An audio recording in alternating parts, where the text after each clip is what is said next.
முன்கணிப்பு பகுப்பாய்வு மாதிரியாக்கம்.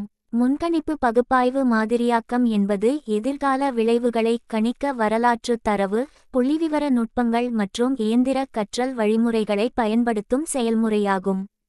எளிமையான வார்த்தைகளில், இது அடுத்து என்ன நடக்க வாய்ப்புள்ளது என்ற கேள்விக்கு பதிலளிக்கிறது. வாடிக்கை நிறுவனங்கள் ஏன் முன்கணிப்பு மாதிரியாக்கம் முக்கியம்? வணிகங்கள் யூகிக்க விரும்புவதில்லை, அவர்கள் முன்னறிவிக்க விரும்புகிறார்கள். முன்கணிப்பு மாதிரிகள் நிறுவனங்களுக்கு உதவுகின்றன. வாடிக்கையாளர் நடத்தையை எதிர்பார்க்கலாம், அபாயங்களை குறைக்கலாம், முடிவெடுப்பதை மேம்படுத்தலாம், லாபத்தை அதிகரிக்கலாம்.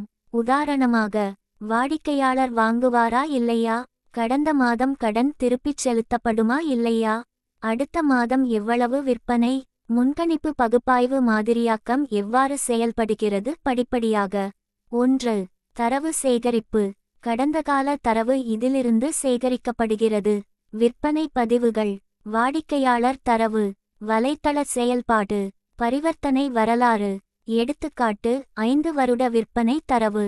2. தரவு தயாரிப்பு. மூல தரவு சுத்தம் செய்யப்பட்டு ஒழுங்கமைக்கப்படுகிறது. பிழைகளை நீக்குதல், காணாமல் போன மதிப்புகளை கையாளுதல், பயனுள்ள மாறிகளை தேர்ந்தெடுக்கவும். எடுத்துக்காட்டு, முழுமையற்ற வாடிக்கையாளர் பதிவுகளை நீக்குதல். 3. மாதிரி தேர்வு. சிக்கலின் அடிப்படையில் பொருத்தமான முன்கணிப்பு மாதிரி தேர்ந்தெடுக்கப்படுகிறது. பொதுவான மாதிரிகள். பின்னடைவு, முடிவு மரங்கள், லாஜிஸ்டிக் பின்னடைவு, நேரத்தொடர் மாதிரிகள், இயந்திர கற்றல் மாதிரிகள். 4. மாதிரி பயிற்சி. மாதிரி வரலாற்று தரவுகளிலிருந்து வடிவங்களை கற்றுக்கொள்கிறது.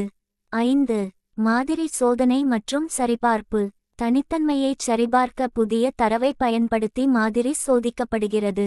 உதாரணமாக, கணிக்கப்பட்ட விற்பனையை உண்மையான விற்பனையுடன் ஒப்பிடுதல். 6. கணிப்பு மற்றும் முடிவெடுத்தல். சரிபார்க்கப்பட்டவுடன் எதிர்கால விளைவுகளை கணிக்க மாதிரி பயன்படுத்தப்படுகிறது. உதாரணமாக, அடுத்த காலாண்டின் வருவாயை முன்னறிவித்தல். முன்கணிப்பு பகுப்பாய்வு மாதிரிகளின் வகைகள். 1. பின்னடைவு மாதிரிகள். முடிவு எண்ணாக இருக்கும்போது பயன்படுத்தப்படுகிறது. உதாரணமாக, விற்பனை தொகையை முன்னறிவித்தல், வீட்டின் விலையை முன்னறிவித்தல். 2. வகைப்பாடு மாதிரிகள். முடிவு வகைப்படுத்தப்பட்டதாக இருக்கும்போது பயன்படுத்தப்படுகிறது, ஆம் இல்லை. 3. நேரத்தொடர் மாதிரிகள்.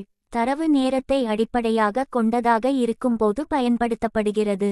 எடுத்துக்காட்டு, மாதாந்திர விற்பனை முன்னறிவிப்பு, பங்கு விலை கணிப்பு. 4.